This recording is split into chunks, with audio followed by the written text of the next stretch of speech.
ہندوستان کے ایک بزرگ پہ کہا کہ حضرت آپ بڈھے ہو گئے، حضرت مریدوں کی لڑائی ہے، بیمار ہے آپ، اگر آپ کا انتقال ہو جائے تو پھر کیا ہوگا؟ آپ پر مزار بنائیں گے نہیں بنائیں گے؟ مزار بنائیں گے نہیں بنائیں گے؟ کیا آپ اس کی اجازت دیں گے؟ فرمانے لگے لڑو نہیں، مجھے تو کفن بھی نصیب نہیں ہوگا۔ لڑو نہیں، ہمیں تو کفن بھی نصیب نہیں ہوگا، تم تو قبر کی بات کر رہے ہو۔ لوگوں نے کہا کہ پتہ نہیں آج ہمارا مرشد صاحب کس اسٹیشن سے بول رہا ہے، کہہ رہا کفن بھی نصیب نہیں ہوگا اور قبر بھی نصیب نہیں ہوگی، تو تم مزار کی بات کر رہے ہو۔ لیکن اللہ اکبر، اللہ سب سے بڑے ہیں۔ اکبر جب مر رہا تھا، اکبر بادشاہ، اکبر جب مر رہا تھا تو بیماری کے دنوں میں اس کے ناک پہ مکھی آ کر کے بیٹھ گئی۔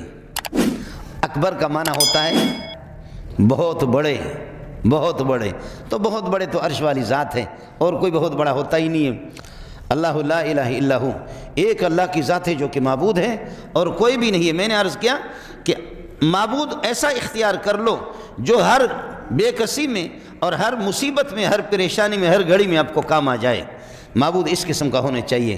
جن کو لوگ معبود بناتے ہیں، معبود بنا کر کے ان کی پوجا کرتے ہیں، لیکن قیامت کے دن جب ان کے پیچھے پڑیں گے کہ کہاں ہے ہمارا، جس کو ہم پوچھتے تھے، جن کی قبروں پر ہم جا کر کے سجدے کرتے تھے، وہ ہمارا معبود آج ہمارے لیے کچھ سفارش کرے۔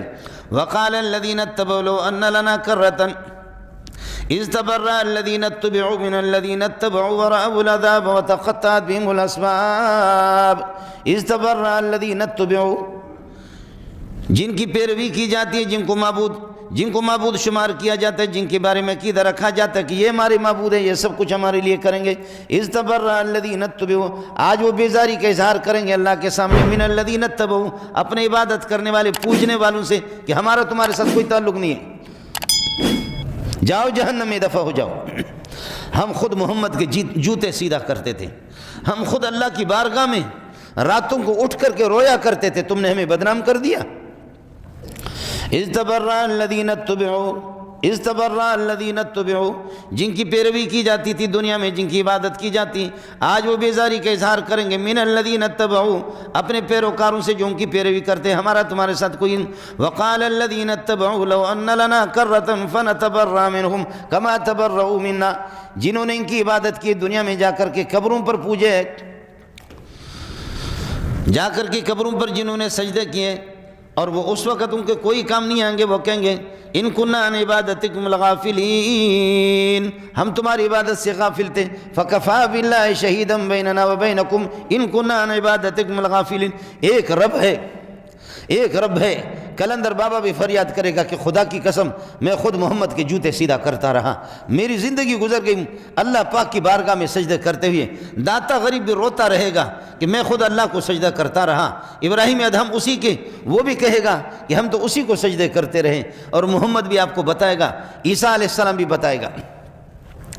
میرا رب غصے میں آئے گا۔ عیسیٰ اپنے لوگوں کو بولا تھا، انت قلت للناس اتخذونی وامي الہین من دون اللہ، انت قلت للناس اتخذونی، میرے پیارے عیسیٰ آپ نے بتایا تھا عیسائیوں کو کہ آپ کو سجدہ کریں؟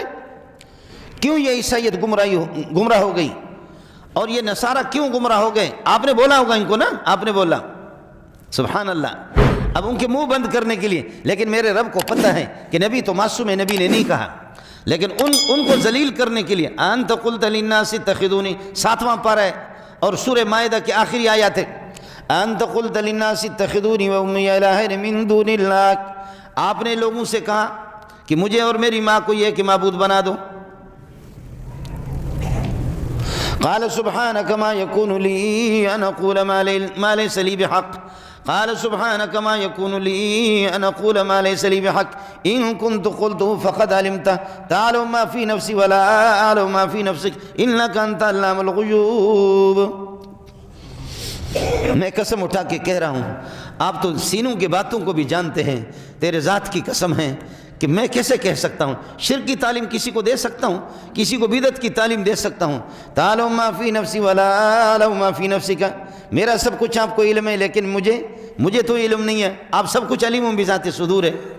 ما قلت لهم الا ما امرتنی به ان اعبدوا اللہ ربی وربکم ما قلت لهم الا ما امرتنی به ان اعبدوا اللہ ربی وربکم، میں نے ان سے کچھ بھی نہیں کہا، میں نے اپنی ساری توانائی، اپنی زندگی، ساری صلاحیتیں خرچ کی اس بات پر، لوگوں چھوڑو شرک کو، چھوڑو اللہ کی بارگاہ میں آ جاؤ، میں نے یہی دعوت دی ہے۔ اب اللہ فرمائیں گے بس ہوں تسی چھڑو، اب چھوڑ، مجھے چھوڑو اور ان کو چھوڑو، اب ان کا کام کر دیں گے۔ معبود وہ ہے جو عابد کو بے کسی میں دنیا میں بھی کام آ جائے، مصیبتوں میں، پریشانیوں میں، ہر گھڑی میں، اور آخرت میں بھی کام آ جائے۔ لیکن جب یہ جن کو پوجتے ہیں، آج ان سے پتہ کرو، کاش کہ وہ زندہ ہوتے، ان اکابرین کو کتنی تکلیف ہو گئی ہوگی قبروں میں، جو ہمارے اکابرین بزرگان دین ہیں ان کی جوتیوں پہ ہم قربان جائیں، ان سے جا کر کے اولاد مانگتے، وہ کس سے اولاد خود مانگتے تھے۔ اللہ لا الہ الا ہو، کسی کی عبادت نہ کرو، کسی سے اولاد نہ مانگو، کسی سے اپنی حاجتیں نہ مانگو، کسی کے سامنے اپنے پریشانی کے اظہار نہ کرو، کسی سے بھی رزق نہ مانگو، کسی سے بھی بارشیں نہ مانگو، کوئی بھی تمہارا معبود نہیں الا ہو، ایک اللہ۔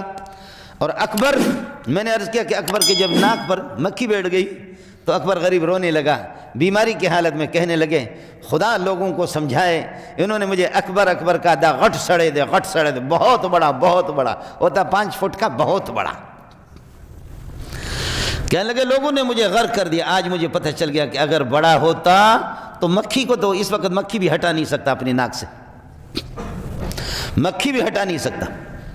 اللہ لا الہ الا هو الحی القیوم، میرے رب کی پہلی صفت ہے الحی، ہمیشہ سے زندہ ہے، ہمیشہ سے زندہ ہے، ہمیشہ سے زندہ ہے۔ لا تاخذہ سنۃ، اس کو اونگ بھی نہیں آتی، اونگ بھی اس کو دباتی نہیں، ولا نوم، اس کو نیند بھی نہیں آتی، اس کو نیند بھی نہیں آتی۔ لہ ما فی السماوات و ما فی الارض، آسمان و زمین میں ساری ملکیت اسی کی ہے، یہ سب کے سب۔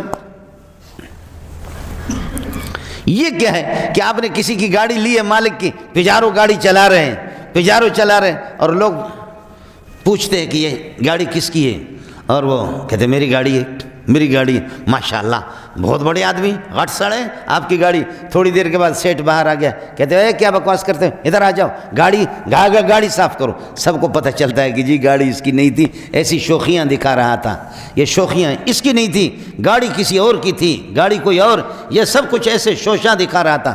میرے پاس اور آپ کے پاس جو کپڑے ہیں، میرے پاس اور آپ کے پاس جو جسم ہے، میرے پاس اور آپ کے پاس جو روح ہے، میرے پاس اور آپ کے پاس جو اختیارات ہیں، میرے اور آپ کے پاس جو املاک اور ملکیتیں ہیں، یہ ہمارے نہیں ہے، یہ اسی کے ہے سب، یہ سب اسی کے۔ جب بھی چاہے مجھے یہاں رکھنا چاہے رکھے، اور جب چاہے یہاں سے میرا بستر گول کر دے، اس کی مرضی ہے۔ چاہے تو طلباء کو موقع دے دے کہ جو میرے یاسین شریف پڑھ دیں، اور اس کی مرضی ہے کہ مجھے کفن بھی نصیب نہ ہو، کہ میں جا کر کے بزرگ پہ لڑ رہے تھے لوگ، ہندوستان کے ایک بزرگ پہ کہا کہ حضرت آپ بڈھے ہو گئے، حضرت مریدوں کی لڑائی ہے، بیمار ہے آپ، اگر آپ کا انتقال ہو جائے تو پھر کیا ہوگا، آپ پر مزار بنائیں گے نہیں بنائیں گے، مزار بنائیں گے نہیں بنائیں گے، کیا آپ اس کی اجازت دیں گے؟ فکر فرمانے لگے لڑو نہیں، مجھے تو کفن بھی نصیب نہیں ہوگا، لڑو نہیں، ہمیں تو کفن بھی نصیب نہیں ہوگا، تم تو قبر کی بات کر رہے ہو۔ لوگوں نے کہا کہ پتہ نہیں آج ہمارا مرشد صاحب کس اسٹیشن سے بول رہا ہے، کہہ رہا کفن بھی نصیب نہیں ہوگا اور قبر بھی نصیب نہیں ہوگی، تو تم مزار کی بات کر رہے ہو۔ لیکن اللہ والوں کو پتہ چلتا ہے، حج کے لیے یہ بحری جہاز جاتے تھے، بحری جہاز میں یہاں سے حج کے لیے نکلے، عمرے کے لیے نکلے، وہ جہاز ہی ڈوب گیا، بزرگ بھی ڈوب گئے، سارے ڈوب گئے۔ اب ہندوستان والوں کو بات سمجھ میں آ گئی کہ واہ، نہ کفن نصیب ہوا نہ قبر نصیب۔ السلام علیکم جی دوستو، آپ نے دیکھا اور سنا شیخ مولانا منظور مینگل صاحب کو کہ شیخ مولانا منظور مینگل صاحب کیا بیان فرما رہے تھے۔